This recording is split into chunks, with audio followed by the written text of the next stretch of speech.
Shri Advaita Gadadha Shivas Adi Gaura Bhaktivinoda. Hare Krishna, Krishna Krishna, Hare Hare. Hare Rama, Rama Rama, Hare Hare. Right, so Prabhupada is still in hospital. Although his health is improving slowly, but improvement is there. But still, the hospital staff are basically sort of ordering the devotees and ordering Prabhupada that he must stay there for some weeks, which is going to cost, because in America there's no free hospitals at all. So, okay, but Prabhupada, he doesn't like it. He really doesn't like it. Srila Prabhupada was eager to leave the hospital. For several days he had wanted to go. They're simply sticking needles, he complained. And each day was putting his society into further debt, because they're paying for the hospital. The devotees had rented a small seaside house in Long Branch, New Jersey, where Prabhupada could go to recuperate. Kirtanananda, they decided, would be Prabhupada's cook, and Gaurasundar and his wife, Govinda Dasi, were arriving from San Francisco to do the housekeeping and help. But the doctor wanted Prabhupada to stay for another brainwave test and more observation.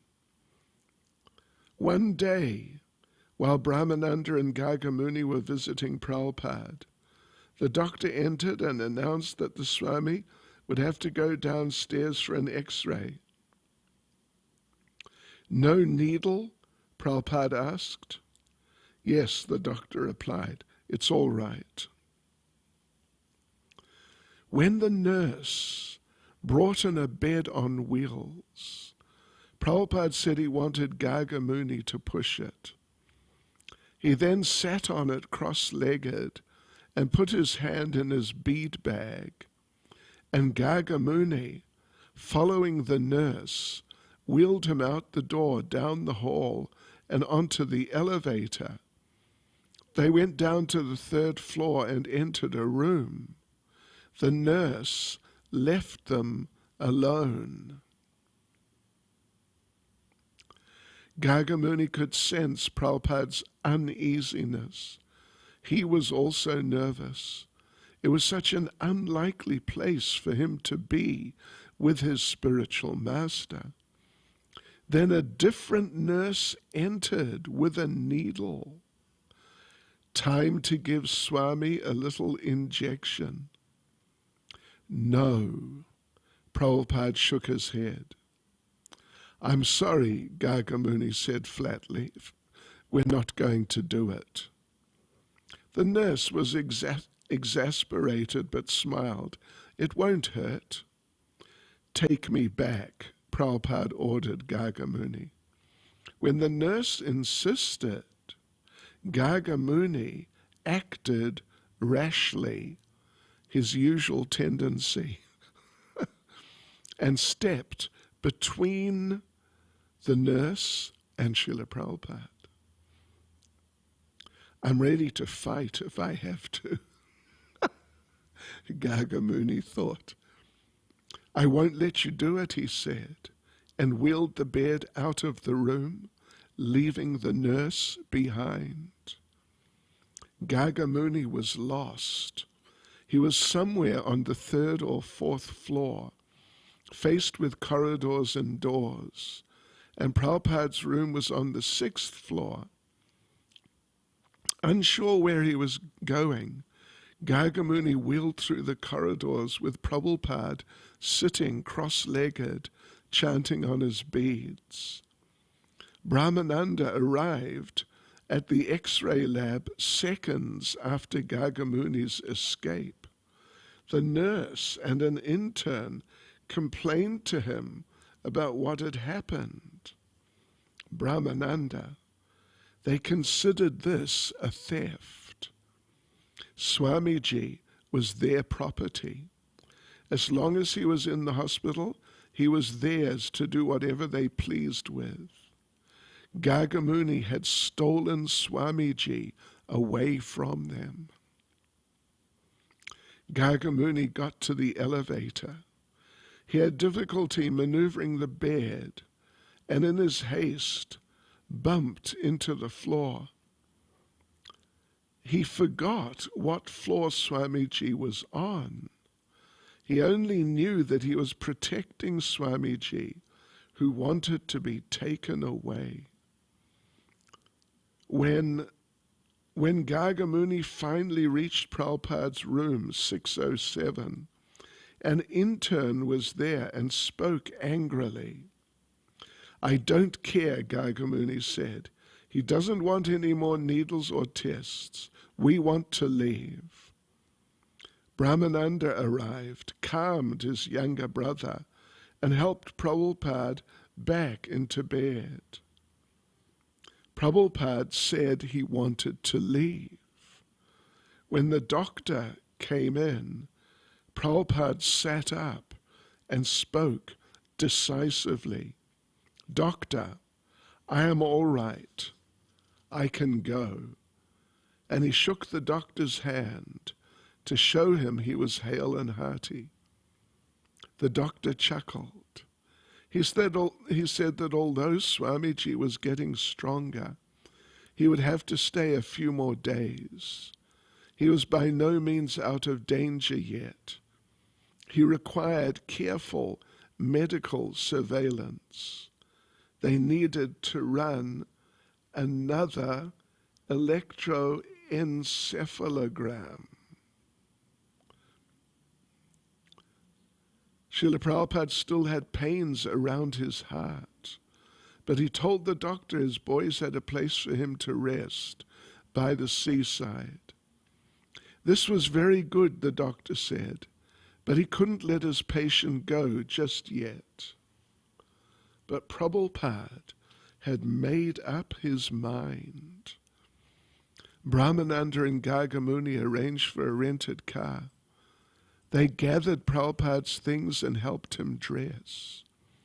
As they escorted him out of his room, and the hospital staff saw that the boys were actually taking the old man away, some of the doctors and nurses tried to stop them. Brahmananda told them not to worry. Swamiji was very dear to them, and they would take good care of him. He would get regular massages and plenty of rest, and they would get him whatever medicines the doctors prescribed. After a rest by the seaside, he would come back for a checkup. Brahmananda. Then the doctors became fed up. They threatened us. "This man is going to die." They really scared us. They said, "This man is going to die, and it is going to be your fault." Even as we left, they said, "This man is condemned to death." It was horrible. Unquote. At 10 a.m. on June the 8th, they left the hospital. Prabhupada wanted to stop briefly at the temple at 26 2nd Avenue before going to the house in Long Branch. Entering the storefront, walking shakily, he came before the portraits of his spiritual master, Bhaktisiddhanta Saraswati, and his spiritual master's father, Bhaktivinoda Thakur. For the first time,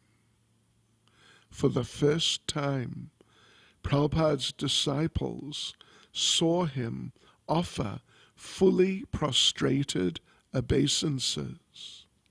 Boy, that's amazing, isn't it? He's already been in the country for 2 years, but he's been actively preaching, you could say, I mean, in 26 Second Avenue for, actually I'm not sure, but maybe a year.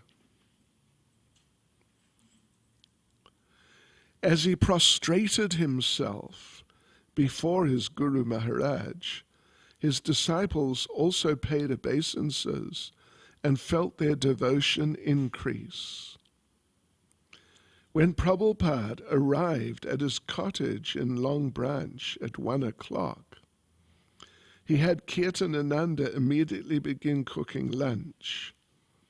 It would be Prabhupada's first regular hot meal, rice, dal, chapatis, sabji, since his stroke 9 days ago. Prabhupada went to bed, but soon got up and came into the kitchen, asking, "Is it ready?" Kirtanananda made a few excuses and said he would hurry. After a few minutes, Prabhupada returned. He seemed furious. "Why are you taking so long?" Kirtanananda moved as quickly as he could, but he couldn't make the dal boil any faster. "Whatever you have," Prabhupada said, "let me eat it. I don't care if it is raw." Kirtanananda served lunch, and Prabhupada ate with the relish of a person in good health. Kirtanananda telephoned his pal, Hayagriva, in San Francisco. He ate like anything. It was wonderful to see. The small one-story cottage was situated in a quiet suburb, a short walk from the beach. The backyard was enclosed by trees and shrubs, and the neighborhood bloomed with fragrant roses. But the weather was often blustery and the sky grey. Prabhupada spoke of returning to India to recuperate. In Delhi, Sri Krishna Pandit had refused Prabhupada's urgent request for Ayurvedic medicine. He said, "You're in such a long place. If the medicine gives some bad reaction, then how to arrange for the good?" Prabhupada had written back asking if an Ayurvedic physician could be sent to America, but the proposal seemed impractical. It would be better for Prabhupada to go to India. He received Swami Narayan Maharaj's reply that since no Ayurvedic doctor would go to America, Swamiji should come and be treated in Calcutta. Narayan Maharaj also enclosed a letter to Prabhupada's secretary, Roy Ram.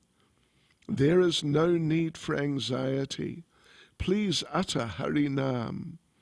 Hare Krishna, Krishna Krishna, Hare Hare, Hare Rama, Rama Rama, Hare Hare," near his ears. God will do for the best. Srila Prabhupada talked of going to India not only for his health. He told Kirtanananda and Gaurasunda he wanted to start in Vrindavan an American house, a place where his American disciples could learn Vedic culture to help them preach all over the world. He also said he wanted to make some of his disciples, Kirtanananda, Brahmananda, Hayagriva, into sannyasis, and he would do that also in India. His real work, however, was in America, if he could just regain his health. But where was the sunshine? Because it's June, and This is New York, basically. New York in June is normally quite warm, and July it gets hot, really hot, by our standards. But not like India in June. Vrindavan particularly. Govinda Dasi had cherished the desire to serve Swamiji personally ever since she had first met him in San Francisco. She saw that he was selfless, and his love for his disciples was unlike anything she had ever known before. She didn't mention her cherished desire to anyone, even to Gaurasunda. But now Krishna was fulfilling her desire by allowing her and Gaurasunda to come to New Jersey to serve Prabhupada. To the devotees in New York, having a married couple take care of Swamiji seemed the best arrangement, and Govinda Dasi and Gaurasunda had been available. These were external reasons, but Govinda Dasi understood that Krishna was fulfilling her desire. Serving Swamiji, Govinda Dasi felt completely satisfied. Now that she was actually dedicating herself to Swamiji, as she had always wanted, nothing else was on her mind. Despite the problems of working with Kirtanananda, who seemed to think she was less intelligent because she was a woman and who sometimes corrected her. So despite that, she was happy. Govinda Dasi. Swamiji would sit on a little couch with a table before him, and Gaurasunda and Kirtanananda and I would sit on the floor, and we would all eat together like a family. We would talk, and one time the subject was rice. Kirtanananda said, "White rice is for human beings, and brown rice is for animals." That's interesting, isn't it? So I said, I must be an animal then, because I really like brown rice better. And Swamiji just laughed and laughed and laughed. He thought it was so funny. I guess it did sound pretty simple, but he laughed and laughed. Prabhupada was sitting in the backyard when Govinda Dasi saw a large slug climbing on a wall. She showed it to Prabhupada. "Chant to the poor thing," he said, and she began to chant Hare Krishna. Govinda Dasi would take walks daily and with the neighbor's permission pick dozens of roses with the neighbor's permission. You know, one thing I remember, in 1972, when Prabhupada first came to Auckland and stayed some few days, not a long time, but some number of days, I don't even know. That's when I saw him at the university. So the devotees, devotees always need flowers. So they went to it may be the main municipal rose garden, and just picked roses, and just picked roses. And the police came, and the devotees got arrested, and it was on the front page of the main daily newspaper in the country, and I saw the article. And I thought, these Hare Krishnas, this is not good. Yeah, I remember that distinctly.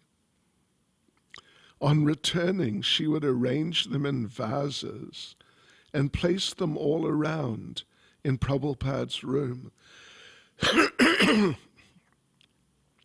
One time when Prabhupada heard her loudly singing Hare Krishna as she returned from the neighborhood, he remarked to Gaurasunda, "She is very simple-hearted."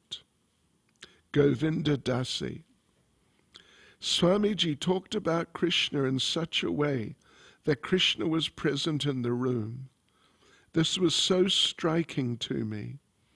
He would talk about Krishna's activities, about how Krishna is doing this and that, and how Krishna is so wonderful, and Mother Yashoda is thinking like this. He would talk, and he would get into such a beautiful state that the whole room would glow golden.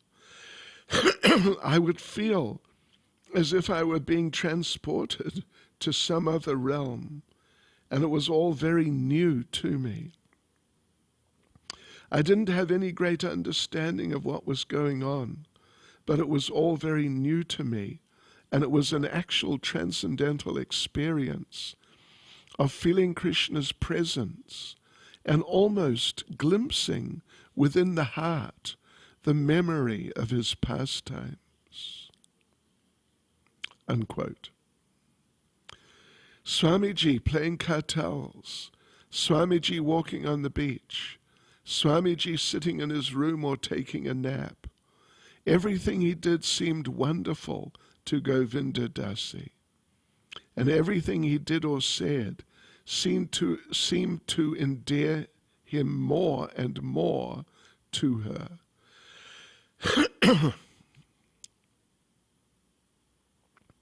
Devotees would travel, no more than 2 at a time and only once a week, from Manhattan to Long Branch to visit Swamiji. Mostly they would see him sitting on his bed, but sometimes they would walk with him on the beach.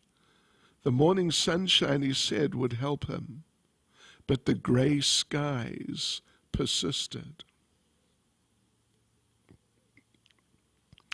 As Prabhupada sat one morning with Kirtanananda, Gaurasunda, Satsvarup, Govinda Dasi, and Jadurani on a blanket spread on the sand, he noticed some boys with surfboards trying to ride the waves. They think this is bliss, playing in the water, he said. Actually, there is some bliss there, but it is not Ananda, the bliss of the spiritual world. On Krishna Loka, everything is conscious.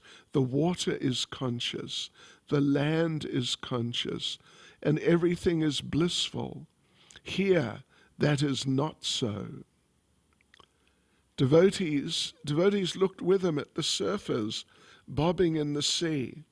Yes, Kirtanananda said. And also here it's dangerous. At any moment, one of the surfboards could jump up and hit them on the head. Yeah.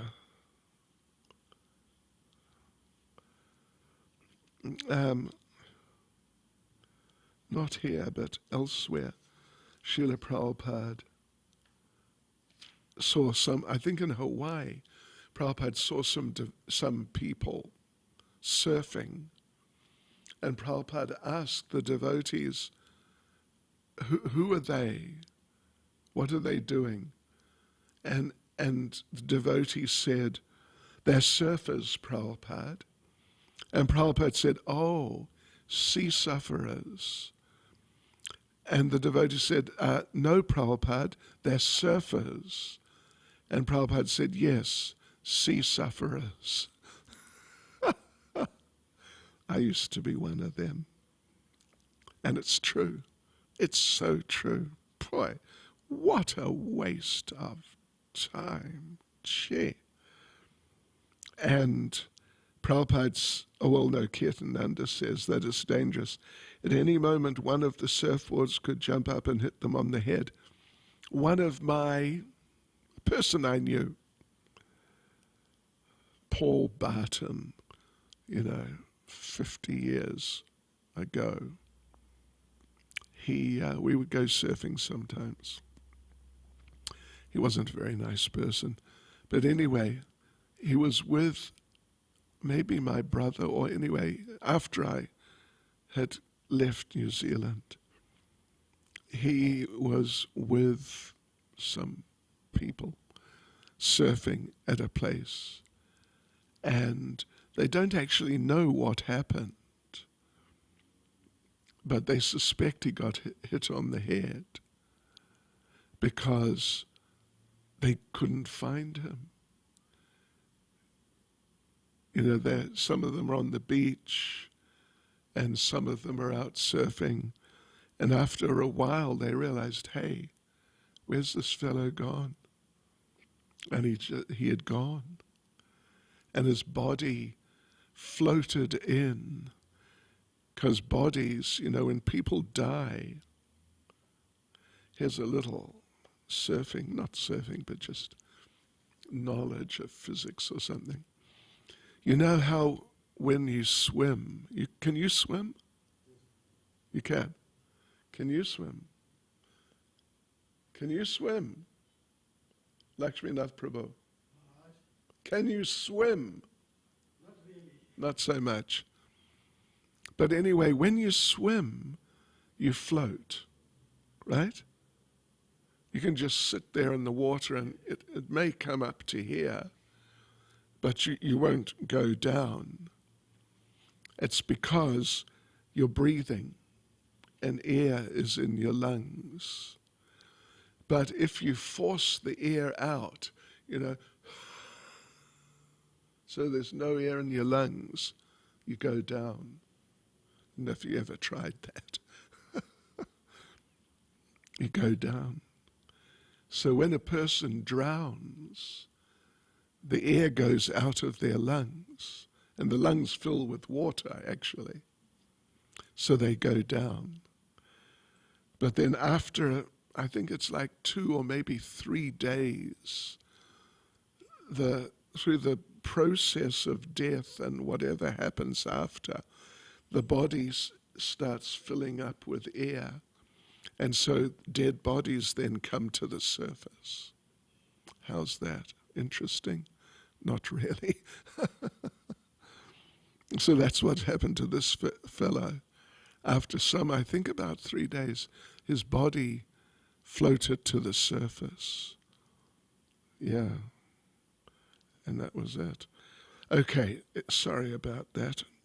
But surfing, I don't advise to go surfing, okay? All right. Okay, particularly if you can't swim. It's such a royal waste of time.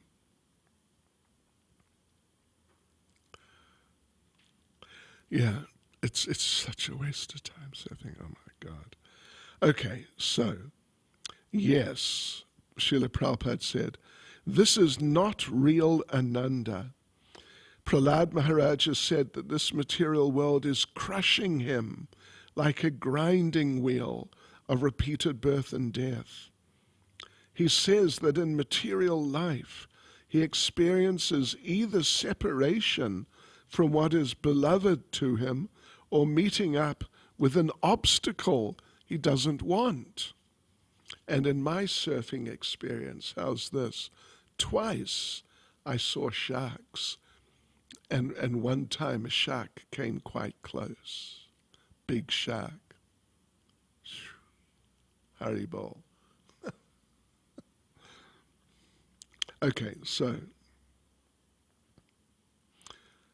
and in order to combat this condition, the remedy he takes is even worse than the disease. LSD is like that, a remedy worse than the disease, because they would take LSD with the idea that we're expanding our awareness and developing deeper understanding, deeper knowledge, deeper realization of what is life and all these types of things. But actually, it just made them worse. It made them worse. Really, really made them worse. Really. Except that Prabhupada's face looked thin. His appearance was the same as before his illness. He sat among them, wrapped in a grey wool chadar. They knew he must be very careful about how much he did. They would never forget, as they had forgotten before, that he was 72 years old. Perhaps never again would they be able to enjoy spending as much time with him as before. Certainly for now, his intimate association had become a rare treasure. Sitting inches away from Prabhupada on the beach blanket, Satsvarup asked a question on behalf of the devotees in New York. Swamiji, is wearing of leather shoes permissible? No. What if someone has given us some leather shoes? Leather means violence, Prabhupada said. He pointed to Satsvarup's shoes of inexpensive man-made material. Your country's very nice. By your technology, you can get these shoes easily without wearing leather. For Satsvarup and the others, the question was answered for a lifetime, and the time and place became a reference, like a chapter and verse number in the scriptures. As Jadurani helped Govinda Dasi gather flowers, the two girls talked together. Both had heard the men say that women were less intelligent. Haribol. And they felt discouraged. Excuse me for laughing. Later, Govinda Dasi told Prabhupada about the problem. Is it true, she asked, that because we're women, we won't make advancement as quickly as the brahmacharis? Yes, Prabhupada answered. If you think of yourselves as women, how will you make any advancement? You must see yourself as spirit soul, eternal servant of Krishna. Get that? Okay. So don't panic. Krishna, Krishna. Okay. Srila Prabhupada gave Jadurani a photograph of himself to paint from. Taken in India before he had come to America, it showed him grave and standing very straight against a blank white wall. Oh, Swamiji, Jadurani remarked, you look so unhappy here. No, he said thoughtfully, stretching out the sound of the word. No, that is not unhappy. That was a moment of ecstasy. Prabhupada drew Jadurani's attention to a picture on his wall. Mother Yashoda was rebuking her son Krishna for stealing butter, while in the distance 2 of Krishna's friends were hiding behind a tree, laughing. Prabhupada asked, do you think that Krishna would let himself get caught and his friends get away? She looked at the picture again. By the light of Swamiji's words, she could see that Krishna's friends would also soon be caught. She suddenly felt that she was there in Vrindavan. They both laughed. After staying with Prabhupada for 2 days, Satsvarup and Jadurani, the devotees visiting from New York, had to return to their duties. Although Prabhupada had been resting, he awoke just as they were about to depart, so they came into his room. In a faint voice, Prabhupada spoke a few words from his bed. Then he sat up and Gaurasunda began to massage him. People who think God is dead are crazy, Prabhupada said. Although no one had introduced the subject, for Prabhupada, preaching about Krishna was always apropos. His voice picked up volume as he denounced the atheists. Just like if I go to the doctor, if he checks my heart and it is beating well, and if he checks my blood pressure and it is going on, and my breathing is there, and after observing all these symptoms of life, if I ask him, "So, doctor, what is the condition?" If the doctor says, "My dear sir, you are dead," is this not a crazy diagnosis? Gaurasunda, still massaging, glanced wide-eyed at the others. Prabhupada was now speaking in a loud, forceful voice, as if addressing a large audience, instead of a few visitors in his sick room. Similarly, just see the signs of life in this universe. The sun is rising just on time. The planets are moving in their orbits. There's so many signs of life, and the universe is God's body. And yet they are seeing all these symptoms and declaring God is dead. Is it not foolishness? They're rascals. I challenge them. Simply rascals. A few soft words had become half an hour of strong, emphatic speech, meant to move the audience against all kinds of atheistic theorists. Although Kirtanananda had at first cautioned Swamiji, reminding him about his health, Swamiji had dismissed the caution by saying, "That's all right." But now he was exhausted and had to lie back down. The devotees had just seen Swamiji use up whatever energy he had gained from his afternoon's rest. Although they admired how he was using everything for Krishna, they were also fearful. But they were helpless to restrain him. They were even implicated. They wanted to hear him. When Satsvarupa and Jadharani returned to New York, Brahmananda had them tell the others about Swamiji. Satsvarup told how he had slept in the room with Swamiji and had felt that this nearness to Swamiji was very auspicious.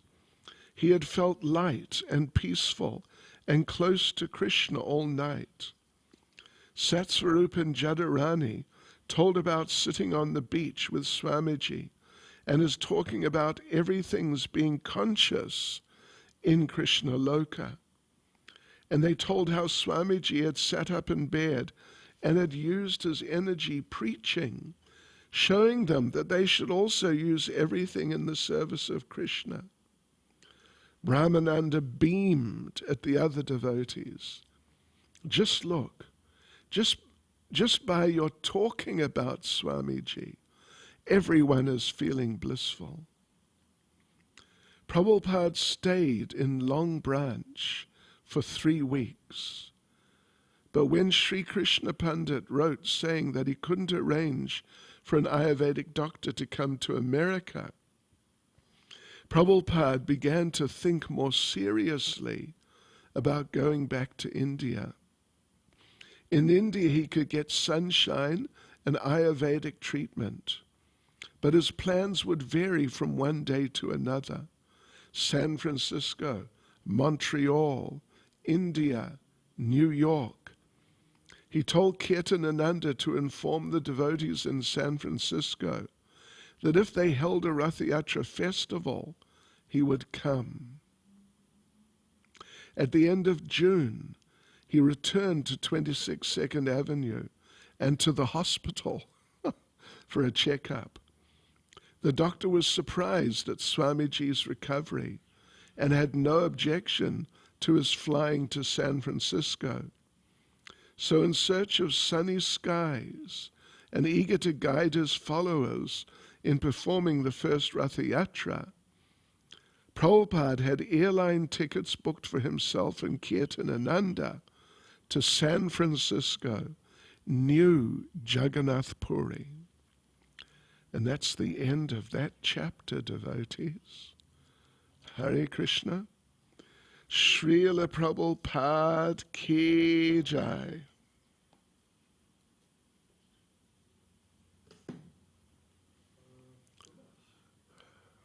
How it is like to surf, like to balance the waves, like while surfing and all. How to do what? Like like when you're surfing, like you like surfing around the waves. Yeah?